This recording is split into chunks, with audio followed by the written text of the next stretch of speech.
Hello students, ਅੱਜ ਆਪਾਂ ਨੈ ਸੱਭਿਆ ਸ਼ੀਟ ਸਤੰਬਰ 2021 ਪੰਜਵੀਂ ਕਲਾਸ ਦਾ ਹਿੰਦੀ ਦਾ ਵਿਸ਼ਾ ਕਰਾਂਗੇ। ਹਿੰਦੀ ਦਾ ਤੁਹਾਡਾ ਜਿਹੜਾ ਪੇਪਰ ਹੈ, ਇੱਥੇ ਤੁਸੀਂ ਲਿਖਣਾ ਹੈ ਵਿਦਿਆਰਥੀ ਦਾ ਨਾਮ, ਸਕੂਲ ਦਾ ਨਾਮ, ਕੁੱਲ ਅੰਕ ਉਹੀ ਜਿਵੇਂ ਤੁਹਾਡੇ ਬਾਕੀ ਪੇਪਰ ਹੋਏ ਹੈ 40 ਮਾਰਕਸ ਦੇ ਹੋਣਗੇ, ਤੇ ਰੋਲ ਨੰਬਰ ਤੁਸੀਂ ਆਪਣਾ ਲਿਖਣਾ ਹੈ। ਇੱਥੇ ਡੇਟ ਲਿਖਣੀ ਹੈ, ਜਿਹੜਾ ਟਾਈਮ ਹੈ ਉਹ ਸੇਮ ਜਿਹੜਾ ਹੈ ਤੁਹਾਡਾ 1 ਘੰਟਾ। ਤਾਂ ਹੁਣ 20 ਕੁਐਸਚਨਸ ਹੈ, ਹਰ ਕੁਐਸਚਨ 2-2 ਨੰਬਰ ਦੇ ਹੋਣਗੇ। ਪਹਿਲਾਂ ਤੁਹਾਨੂੰ ਇੱਥੇ ਪੈਰਾ ਦਿੱਤਾ ਹੋਇਆ ਹੈ, ਆਪਾਂ ਪੈਰਾ रीड ਕਰਦੇ हैं। तुम मुझे खून दो मैं तुम्हें आज़ादी दूंगा का नारा देने वाले, भारत को अंग्रेज़ों से आज़ाद करवाने वाले सुभाष चंद्र बोस का योगदान भुलाया नहीं जा सकता। बचपन में सबकी तरह नटखट धमा चौकड़ी मचाने वाले पर जिद के पक्के और निडर थे हमारे सुभाष। वे बहुत दयालु थे। जब भी कोई गरीब विद्यार्थी, साधु या गरीब दिखाई देता, अपने वस्त्र तक दान कर देते। दूसरों के दुख उनसे देखे ना जाते थे। बचपन से ही धार्मिक स्वभाव की माँ स्वामी रामतीर्थ परमहंस एवं विवेकानंद के विचारों से अत्यंत प्रभावित थे। तो किनसे प्रभावित थे ये याद रखना बच्चों, स्वामी रामतीर्थ, परमहंस और विवेकानंद। वे ईश्वर के बनाए इंसान की सेवा करना ही भक्ति समझते थे, परंतु विदेशियों से अत्यंत नफरत करते थे, क्योंकि अंग्रेज भारतीयों से भेदभाव करते थे। एक बार भारतीयों की निंदा किए जाने पर कॉलेज के प्रिंसिपल से भिड़ गए थे। ऐसे महान थे हमारे नेताजी, तो उन्हें हम नेताजी भी कहते थे। तो ये किसके बारे में हम बात कर रहे हैं बच्चों? सुभाष चंद्र बोस के बारे में, ठीक है। उपरोक्त गद्यांश को पढ़कर समझकर निम्नलिखित पूछे गए प्रश्नों के उत्तर दें। तो अब ये देखो, उपरोक्त गद्यांश में किसके बचपन की बात की गई है? तो किसके बचपन की बात की गई है? इसमें आया था ना सुभाष, तो नीचे कह रहे हैं स्वामी रामतीर्थ, उनके तो वो जो है विचारों से प्रभावित थे। विवेकानंद के भी विचारों से प्रभावित थे। सुभाष चंद्र बोस, यस सुभाष चंद्र बोस की यहाँ पे बात हो रही है। परमहंस इनकी बात नहीं हो रही, क्योंकि इनके तो वो जो है इनके विचारों से प्रभावित थे, तो हम यहाँ पे टिक लगा देंगे सुभाष चंद्र बोस पे। आगे आपका प्रश्न नंबर 2 जो है बच्चों, इस पे देखो सेकंड क्वेश्चन है, यदि दिन शब्द का विलोम शब्द रात है, दिन का क्या बच्चों? विलोम, ठीक है। तो दयालु शब्द का विलोम शब्द निम्नलिखित शब्दों में से कौन सा नहीं है? उन्होंने पूछे कौन सा नहीं है दयालु का? निठुर, अत्याचारी, निर्दय, उदार। तो निठुर भी इसका विलोम शब्द है, अत्याचारी, निर्दय भी। उदार जो है इसका नहीं है। ये ध्यान रखना कि जल्दी जल्दी क्वेश्चन पढ़े भी नहीं कर देना। क्वेश्चन में नहीं पूछा गया है तो उदार आंसर आएगा मोस्टली, क्योंकि बच्चे क्वेश्चन में बहुत जल्दी करते हैं। तुम मुझे खून दो मैं तुम्हें आज़ादी दूंगा वाक्य किसने कहे? सुभाष चंद्र बोस, विवेकानंद, अंग्रेज अफसर या रामतीर्थ? तो सुभाष चंद्र बोस ने कहे थे, हम पहले पे टिक करेंगे। सुभाष किससे नफरत करते थे? किससे नफरत करते थे? विदेशियों से, गरीबों से, अपने प्रिंसिपल से या साधुओं से? किनसे नफरत करते थे वो? विदेशियों से। आगे है 5वां प्रश्न, निम्नलिखित शब्दों में से किस शब्द में संयुक्त अक्षर का प्रयोग नहीं किया गया? अब यहाँ पे किसकी बात कर रहा है? नहीं। तो यहाँ पे बच्चों देखो किसके? तीर्थ। संयुक्त अक्षर क्या होता है? संयुक्त अक्षर 2 अक्षरों से मिलकर जो बनता है उसको हम संयुक्त अक्षर कहते हैं। 2 अक्षर जैसे त, और जैसे इसी में है तीर्थ, तो थ के ऊपर र है, इसका मतलब जो ये 2 अक्षरों से बना हुआ है। धार्मिक, ये भी 2 अक्षरों से बना है। आधा जब कोई अक्षर साथ में मिल जाए तो उसको संयुक्त अक्षर कहते हैं, पर उसने क्वेश्चन में पूछा है नहीं। सेवा, सेवा में कोई संयुक्त अक्षर का प्रयोग नहीं हुआ। अंग्रेज में भी ग के पैर में र है, तो तीसरे पे हम टिक लगाएंगे सेवा पे। निम्न चित्र देखकर समझकर निम्नलिखित पूछे गए प्रश्नों के उत्तर दें। तो ये बच्चों थोड़ा जैसे प्रिंट में क्या दिया हुआ है देखो, मॉडर्न स्कूल की रंग रचना सभा द्वारा बनाए गए चित्रों एवं कलाकृतियों की बिक्री। किस किस की है ये? चित्रों एवं कलाकृतियों कृतियों की बिक्री, आकर्षक एवं स्वनिर्मित चित्र, स्थान क्या है, विद्यालय, सभागार, समय प्रातः 10 बजे से सायं 5 बजे तक। तो यहाँ पे कुछ जो है ये मटेरियल मुझे मिला नहीं, एक क्वेश्चन का आप खुद से कर लेना जो आपके पास जैसे उसमें आएगा। हाँ, जब PDF आएगी तो मैं उसमें शेयर कर दूँगी, पर इजी है क्वेश्चन बच्चों, ये इतना टफ नहीं होगा। 6 क्वेश्चन कह रहा है कि ये विज्ञापन किस सामान की बिक्री से संबंधित है। ये विज्ञापन किसकी संबंधित है? पहले पे कह रहा है चित्रों की, सिर्फ चित्रों की तो नहीं है, कलाकृतियाँ भी है।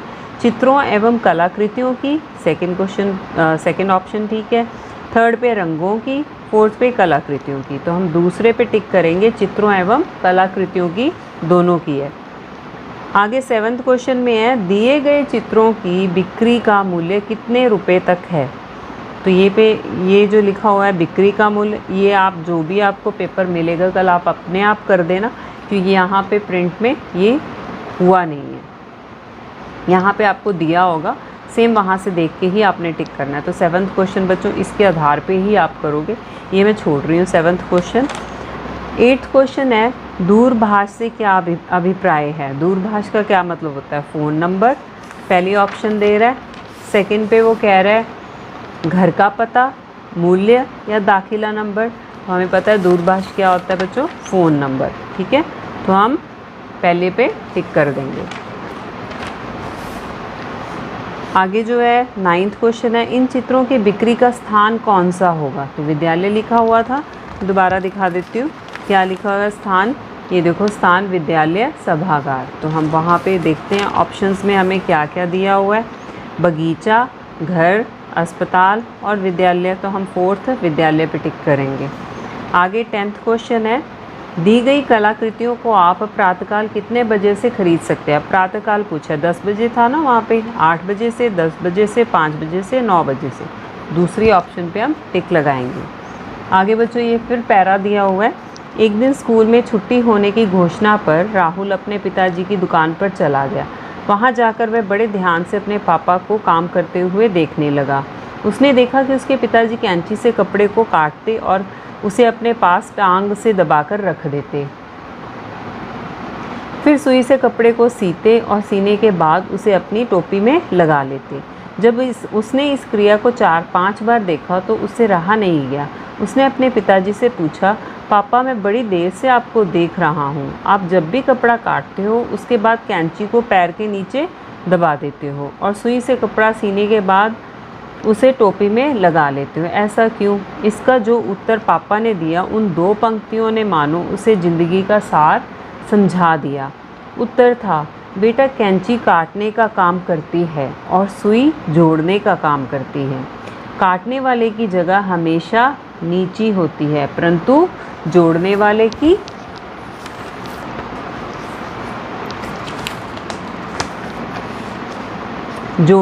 की जगह हमेशा ऊपर होती है। यही कारण है कि मैं सुई को टोपी पर लगाता हूँ और कैंची को पैर के नीचे रखता हूँ।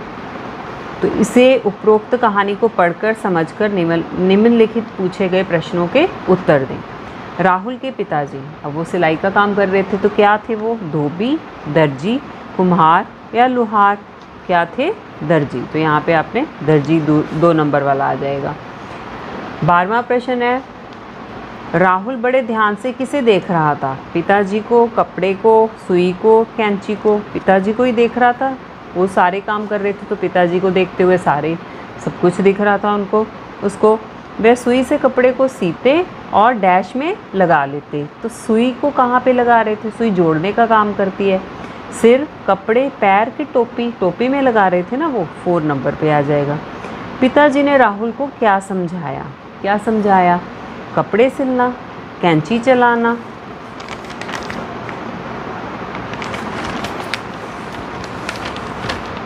जिंदगी का सार, सुई लगाना। तो उन्होंने क्या सिखाया था उसको, ज़िंदगी का सार ही समझाया था ना। ये देखो इसमें आया भी था कि ज़िंदगी का सार, ये ज़िंदगी का सार। तो तीसरे पे हम टिक लगाएंगे।